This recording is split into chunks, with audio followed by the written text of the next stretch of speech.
Welcome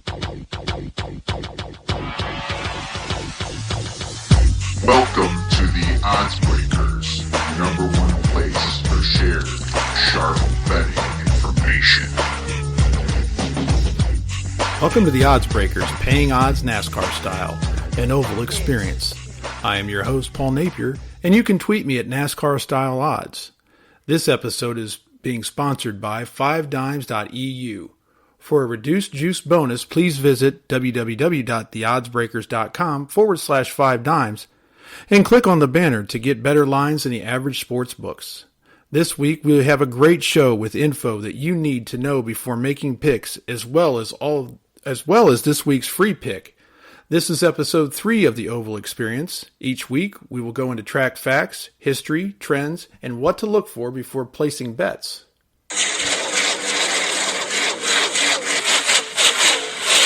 If you listened to last week's show, we took the plus money pick of Ryan Newman over Daniel Suarez. And for both us and Newman, we had a winner. Newman may be a little more happy with this result since he was able to punch his ticket to the Monster Energy Cup Series playoffs, but for us, it was good plus money showing for sure. This week, the Monster Energy Cup Series will head to the Las Vegas Motor Speedway for the South Point 400 on September 15th. Las Vegas is the first of the final 10 races on the Monster Energy Cup Series and is the first race of the playoffs. 16 drivers have a shot at winning the title. However, there are another 20 to 24 drivers who still want to end their year on a positive note and get that first Cup Series win of 2019. Well, except for Justin Haley. So how did NASCAR make it to Sin City? If you remember from last week, I briefly touched on the explanation of NASCAR to move from outside the southeastern United States. Las Vegas was also part of that growth, and today is one of the first 3 tracks on the West Coast swing in the early part of the season. Oh, and in the beginning of 2017, this track has had 2 races a year, including this week's upcoming event. The Diamond in the Desert has grown so much so quickly. The track opened in 1996, but racing there had been taking place for well over 20 years prior to this. In 72, there was a drag strip and a road course. In 1985, they opened a 3/8 mile paved bull ring. You know, just a side note here, how cool would it be to see the Cup cars race there? Along with a 1.5 mile track where the Cup Series will race on Sunday, there is a 1/2 mile dirt track as well. And that drag strip that was put in 1972, well, it's recently been updated from 2 to 4 lanes in 2018. LMVS is a fast 1.5 mile progressive banking of 12 to 20 degrees racetrack. This track has produced some really good finishes because of this progressive banking. Also, this track is unlike any of the other 1.5 milers. The entrance to turn 3 is difficult to say the least. Also, the D-shaped front stretch is tricky, as well as produced some fantastic finishes and some spectacular wrecks. Let's look into some race trends. In the last 4 races here, there are 7 drivers who have an average finish of inside the top 10. Keselowski, Truex Jr., Logano, Larson, Kyle Busch, Almirola, and Blaney. While there are these drivers who are in the playoffs who have an average finish of outside the top 20. Harvick, Elliott, Kurt Busch, and William Byron.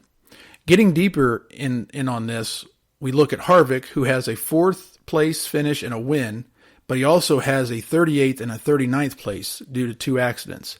Elliott has very similar stats in his last 4, but Kurt Busch and William Byron both have struggled at Las Vegas Motor Speedway. Something a little different to look at this week is the team's success at Las Vegas Motor Speedway. Since March of 2017, Team Penske has an average finish of 5.64 in 11 races, with 2 wins, 8 top 5s, and 10 top 10s. The next closest bunch is the Wood Brothers, with an average of 10.25. However, remember, they are a satellite team of Penske. The next team is the Chip Ganassi Racing Group. That is led by Kyle Larson, who I feel is heating up. In 8 races, the CGR group has 4 top 5s and 5 top 10s. Hey, also remember, Kurt Busch isn't really helping out that much.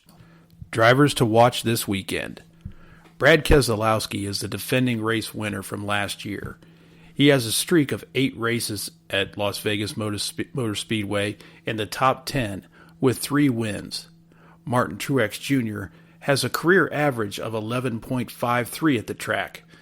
And since 2014, MTJ has raced there 7 times with 4 top 5s and 5 top 10s and no finish outside the top 15.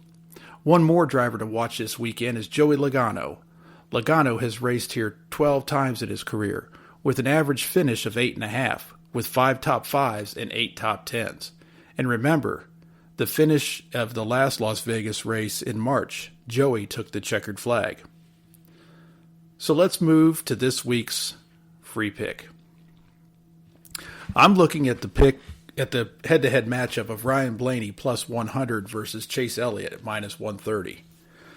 This one kind of shocks me for sure, and here's why.